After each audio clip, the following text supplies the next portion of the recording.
This is what is going to happen on the 10th of October 2025. And that is the day everybody, including the international community, Mazi Nnamdi Kanu's families and friends, well-wishers, are waiting for his freedom to be announced. But aside waiting for his freedom to be announced, a lot of things also need to be done, which I'm very sure that Mazi Nnamdi Kanu's legal team have done that. But let me read this article before me here, before then we proceed with other merriment we have. October 10, court ruling, IPOB alleged plot to condition minds of international communities. Nigeria are not sleeping. Plateau soldier sentenced to death by hanging for killing keke driver. Let me also remind you, in this case, the same way they sentenced Sunday to death, it's the same way they sentenced this guy to death. I'm not saying I supported what this guy did as a soldier, because I know they have been buying people anyhow. But I can tell you for free of charge that as long as you are a Christian living in the midst of these Fulanis, whatever you did, even Fulani can do it 1 million times. This one is an Hausa guy, yo. But you have to understand something. The guy is a Christian. He must die. And maybe the guy he killed is a Muslim. So he must die. Okay, no problem. Let us continue. And the international community, they are all watching. Kidnappers don't demand 10 million naira each for 2 immigration officers abducted in Benue. The people, the hunter have become the hunted, oh my people. Make gonna see what did happen. Kidnappers, they kidnap police, even army commander, army general. They collect money and the government today they pay them. Oh, and tomorrow, the same government will come and tell you that we are fighting insecurity and we are fighting bandits and terrorism. One day, cuckoo. Everybody's on their own. No, better start now to guide yourself. Otherwise, hey, anyway, my people, let us read this news as it's supposed to be. As you are watching, please kindly subscribe to my channel if you never subscribe. And as you subscribe, please turn on the notification button so that you'll be notified each time we go live on this channel or any other page that you might find Okute Daily Talk to. Oh yeah, if you don't mind, let us go there. Ogadoro. The indigenous people of Biafra IPOB has claimed that there is an unfolding propaganda designed to condition the minds of the international community ahead of the October 10 of 2025 ruling in the case of its leader Mazi Nnamdi Kanu. The secessionist organization said this in a statement signed by its spokesperson Emma Powerless, which happens on Friday today, alleging that some individuals were deliberately suppressing positive reports about Nnamdi Kanu. According to report, IPOB, there are emerging negative stories being circulated against Nnamdi Kanu just to discredit him both locally and the international community. The pro-Biafra group said this was being done for the sole reason of influencing public opinion ahead of the October 10th ruling. Nnamdi Kanu is expected to appear before Injustice James Omotosho of the Fulani High Court Abuja on October 10th, 2025. IPOB said there are attempts being made to condition the minds of the international community ahead of the judgment. Reports that vindicate our leader are deliberately suppressed. The statement by Emma Powerless said, IPOB said that this was not the first time Nnamdi Kanu's identity was being misrepresented, recalling an incident period to his arrest in 2021.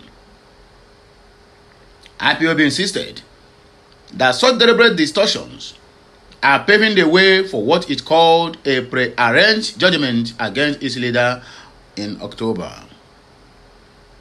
The group called on the United Nations, the United States of America, the United States Congress, the Human Rights Council, and then the international community media organizations to take note of what it described as a dangerous trend, insisting and the history would hold all those responsible accountable when the time is right.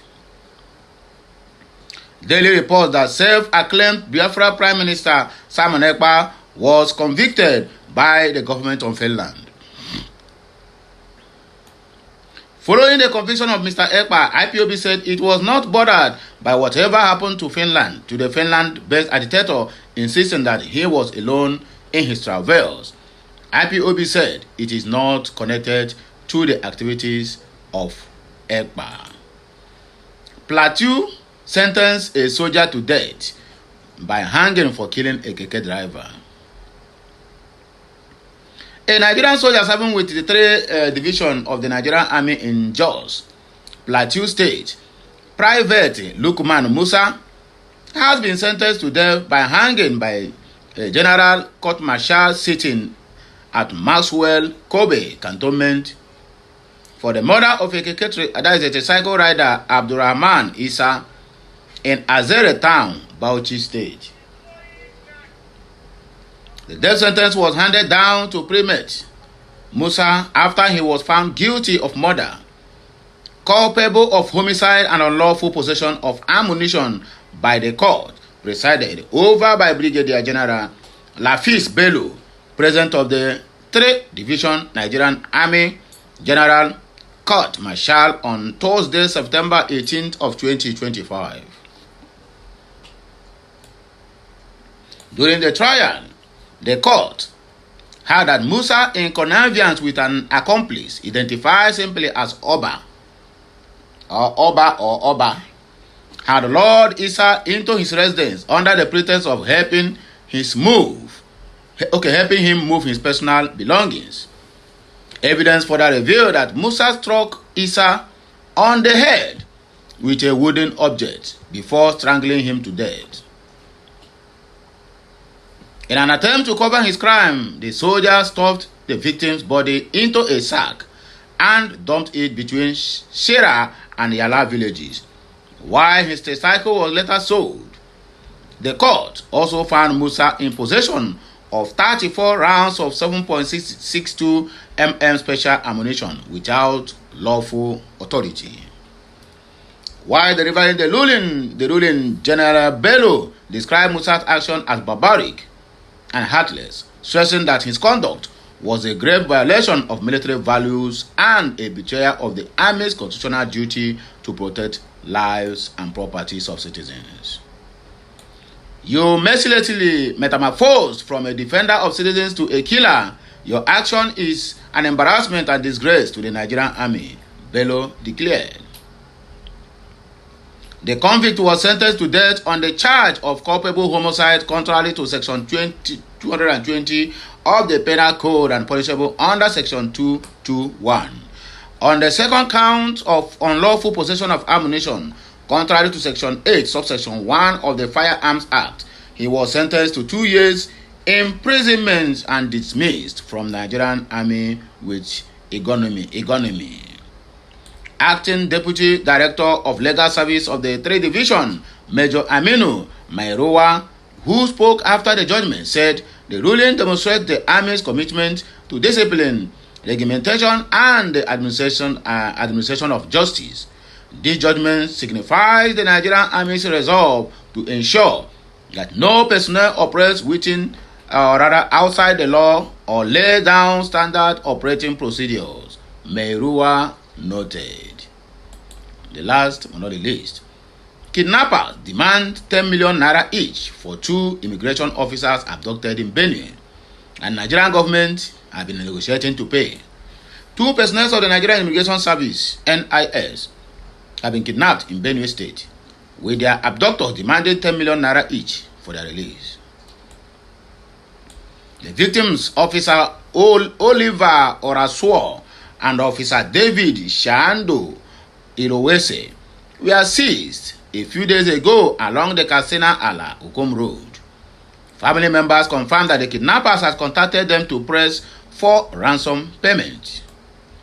Reacting to the incident, the NIS described the abduction as a critical moment for the service, calling for an urgent intervention, broad-day support, and coordinated effort to ensure the officers are freed unharmed. Let me repeat this in case you don't know. He said, reacting to the incident, the Nigerian Immigration Service described the abduction as a critical moment for the service.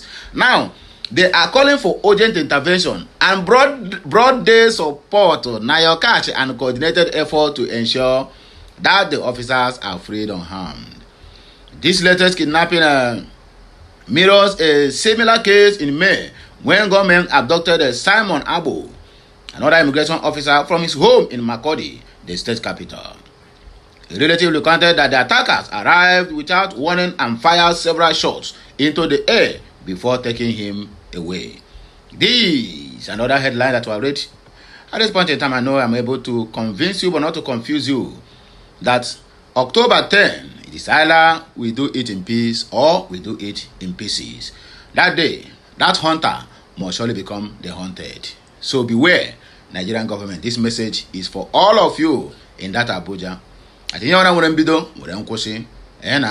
because power is transcend. It might be your turn today, tomorrow, another person's turn. But then, I beg my people, if you get this message, as you are celebrating your Friday, please endeavor to celebrate this message also by sharing it so that everybody got to know and so that we get prepared ahead of time.